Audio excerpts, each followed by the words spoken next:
Today we will create another program that is to find the first occurrence of an integer in an integer array. This is our integer array. This is our integer element that we need to search.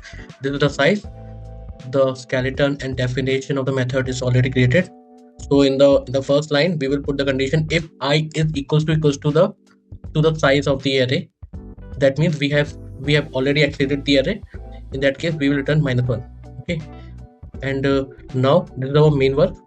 Here we will check if I is equals to search, then we will simply return. Otherwise we will perform the recursive work. Okay, now this time we will increase the value of I plus 1, arr I plus 1 n and search. So let's try this.